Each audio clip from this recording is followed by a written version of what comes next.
Yeah. And it's kind of general because Lloris as well and Romero, players who played in the World Cup final and had that emotional impact on them, and so soon, and being forced into the demands of a Premier League season. Will you have to sort of nurse him back from that blow that he's had? Do you think there'll be any impact on his form? Because normally, if a player loses a World Cup final or plays in the World Cup final, they have a 3-week holiday, then they come back into the pre-season, and it's a bit easier to get back. Do you have anything? Yeah, it's new for all of us. So I know Ibu for a while now, and it's like we had a brief look at him and stuff. I spoke to him, and he looks completely fine with everything. So Ibu is a very young fella.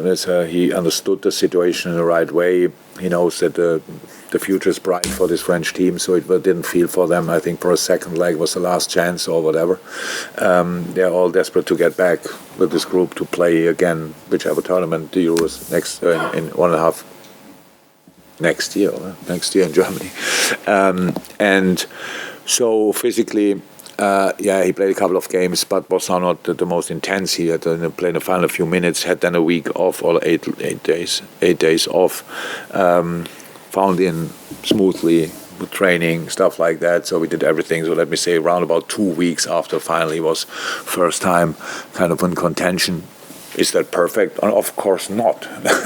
So nothing is perfect in these moments. I don't know how long we should give people to deal with such a burst of such a big dream. I don't know, but he is, I think, completely fine. And now he plays a game. First game, with a lot of good moments. Obviously, a difficult game for defenders. The way Brentford played, yes, he was not on absolutely top of his game. We all know how good he can be. The own goal was massively unlucky. It was the last, just the unlucky one when nobody hit the ball, and he was the one who hit it at least, but in the wrong direction. And the second goal is, for me, still is a foul, but we will not change that anymore. So that's the situation. He's a young player. He can anyway improve. He's full of desire for football, so he didn't look for a second that it's a bit too much for him in the moment, and that's why, I think we dealt good with the situation, but I don't know if it was perfect because we had we have no experience with that, playing football a week after World Cup and introducing players pretty quickly. So we don't know. None of us knows. So we try our best. Trishi. Is Allison or Creed the FA Cup goalkeeper? It was always Allison. Well, last year we played. Forgot the exact reason. We've played one game. I think Ali came only back the day before the game. Is that possible? So, but it's clear we have Queef, but no, it's Allison. Andy?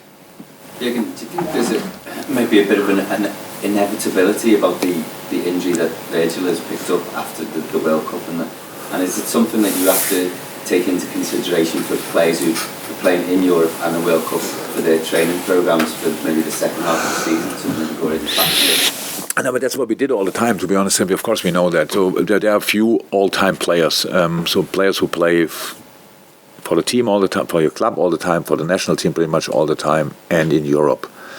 The exact same amount of games, I think, in the Premier League, maybe Harry Kane has. I don't know exactly, but maybe he has 6. He plays all the games, and others don't play always 90 minutes for the national team, or don't play for the club always 90 minutes, these kind of things. So that's really the highest level of intensity, if you want. Yes, and of course, if you ask me now, would have been a good idea to leave Virgil van Dijk out? Yes. Did anybody think about leaving him out? No.